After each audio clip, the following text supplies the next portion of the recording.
Assalamualaikum warahmatullahi wabarakatuh. Perkenalkan, nama saya Atea Salsabila Nurianto dengan NIM 102042400148 dari kelas 2402. Pada video kali ini, saya akan menjelaskan tugas pendahuluan mengenai regression dan clustering dalam machine learning. Di video ini, saya akan membahas beberapa soal mulai dari pembagian data, pembuatan model regresi, evaluasi model, hingga clustering menggunakan k-means. Yuk langsung aja kita ke videonya. Pertama, saya akan menjelaskan terlebih dahulu apa sih perbedaan antara model linear regression dan k-mean clustering. Perbedaan mendasar antara linear regression dan k-mean clustering itu terletak pada pendekatan machine learning-nya. Linear regression merupakan supervised learning, yaitu model yang dilatih menggunakan data berlabel untuk memprediksi nilai outputnya. Sedangkan k-mean clustering itu merupakan unsupervised learning, yaitu model yang bekerja tanpa label dan digunakan untuk mengelompokkan data berdasarkan kemiripannya. Jadi, linear regression itu berfokus pada prediksi dengan data berlabel, sedangkan k-means itu berfokus pada pengelompokan data tanpa label. Baik, selanjutnya kita akan melakukan trend test fit. Jadi pada langkah ini tuh kita akan membagi dataset menjadi data latih dan data uji dengan proporsi 80:20 menggunakan trend test fit. Berikut ini sintang lengkapnya.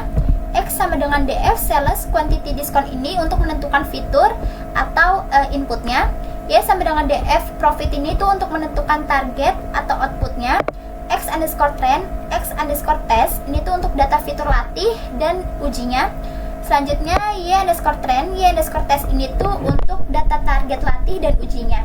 Jadi trend test fit ini tuh digunakan untuk membagi data menjadi data training dan testing, di mana test underscore size sama dengan 0.2 itu berarti 20% data digunakan untuk testing dan 80%-nya digunakan untuk training. Serta random underscore state sama dengan 42 itu memastikan pembagian data selalu konsisten. Berikut kita lihat outputnya. Jadi di sini ada data training X underscore train. Selanjutnya kita bisa lihat target trainingnya. Selanjutnya kita bisa lihat data testing X underscore testnya dan target testing Y underscore testnya. Berikutnya kita akan membuat model linear regression, melatih model, dan melakukan prediksi menggunakan sintaks seperti ini. Linear regression ini untuk membuat model regression linear, model titik fit dalam kurung X underscore trend, Y underscore trend ini untuk melatih model menggunakan data training, model titik predict dalam kurung X underscore test ini tuh untuk memprediksi data menggunakan testing.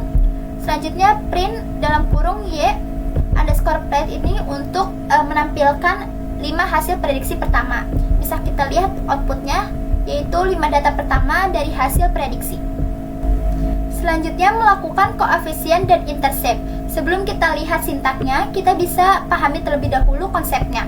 Nah, koefisien yaitu menunjukkan seberapa besar pengaruh tiap variabel input terhadap targetnya. Sedangkan intercept ini nilai awal prediksi saat semua variabel bernilai 0. Yuk kita langsung aja ke sintaknya. Di bagian model titik coef ini tuh untuk mengambil nilai koefisien pada tiap fiturnya. Di bagian enumerate ini tuh untuk mendapatkan indeks dan nilai sekaligus. Di bagian x titik columns i ini tuh untuk menampilkan nama-nama fiturnya. Selanjutnya di bagian model titik intercept underscore ini tuh untuk menampilkan nilai interceptnya. Selanjutnya ini kita bisa lihat outputnya. Nah, dari output tersebut ini kita bisa analisis nih. Jika nilai koefisien positif, maka variabel tersebut meningkatkan nilai targetnya. Sedangkan jika negatif, maka akan menurunkan nilai targetnya. Berikutnya kita akan melakukan evaluasi model menggunakan MSE dan R-square. Jadi MSE ini tuh mean square error, jadi rata-rata error kuadrat semakin kecil maka akan semakin baik. Sedangkan R-square ini seberapa baik model menjelaskan datanya. Semakin mendekati 1 maka semakin baik. Yuk kita langsung aja ke sintaknya. Di bagian mean underscore square underscore error ini tuh untuk menghitung error modelnya. Di bagian R2 underscore score ini tuh untuk menghitung akurasi modelnya. Selanjutnya di bagian print ini tuh untuk menampilkan hasil evaluasi dari MSE dan R-square. Bisa kita lihat outputnya, evaluasi model ada MSE segini dan R-square itu segini. Selanjutnya saya akan menjelaskan elbow method untuk menentukan jumlah cluster optimal pada K-means. Jadi elbow method itu adalah metode untuk menentukan jumlah cluster optimal pada K-means dengan melihat grafik antara jumlah cluster dan nilai SSE-nya. Berdasarkan grafik output ya, bisa kita lihat bahwa penurunan SSE ini sangat tajam dari K1 hingga K3. Kemudian mulai melandai lagi setelah K3 atau 4.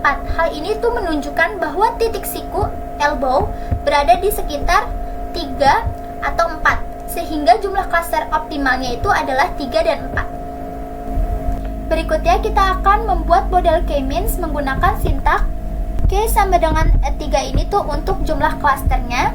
Selanjutnya K-means ini tuh untuk inisialisasi modelnya. Selanjutnya N underscore cluster sama dengan K itu untuk jumlah klasternya. Selanjutnya random underscore state sama dengan 42 itu agar hasilnya itu tetap konsisten. Selanjutnya N underscore init sama dengan 10 itu jumlah percobaan inisialisasinya. Selanjutnya di bagian fit dalam kurung X underscore clusternya itu untuk melatih modelnya. Dan labels ini tuh untuk hasil label cluster tiap datanya. Berikutnya kita akan melakukan evaluasi clustering menggunakan silhouette score, di mana mendekati +1 itu clusternya itu sangat baik, mendekati 0 itu clusternya tumpang tindih, dan negatif itu clusternya buruk. Menggunakan sintak silhouette underscore score itu untuk menghitung kualitas clusternya. Di bagian print itu untuk menampilkan hasilnya. Bisa kita lihat outputnya bahwa silhouette score-nya itu segini. Selanjutnya kita akan menggunakan ARI untuk evaluasi clustering. Jadi ARI itu Adjusted Run Index, jadi mengukur kesamaan antara hasil clustering dengan label aslinya. Menggunakan sintak label encoder ini untuk mengubah label kategori menjadi angka. Selanjutnya fit underscore transform ini tuh untuk proses encodingnya. Selanjutnya adjusted underscore run underscore score ini tuh untuk menghitung ARI-nya. Selanjutnya print ini tuh untuk menampilkan hasilnya. Jadi bisa kita lihat outputnya, nilai ARI-nya dapatnya segini. Jadi ARI atau Adjusted Run Index itu digunakan ketika kita punya label asli. Misalnya di dalam dataset tersebut ini ada kolom segmen pelanggan untuk membandingkan hasil dari clusteringnya. Terakhir saya akan menjelaskan apa itu overfitting dan underfitting beserta perbedaannya. Overfitting itu adalah kondisi saat model terlalu mengikuti data training, sehingga hasilnya bagus di training tetapi buruk di testing. Sedangkan underfitting itu adalah kondisi saat model terlalu sederhana, sehingga tidak mampu menangkap pola data dan hasilnya buruk baik di training maupun di testing.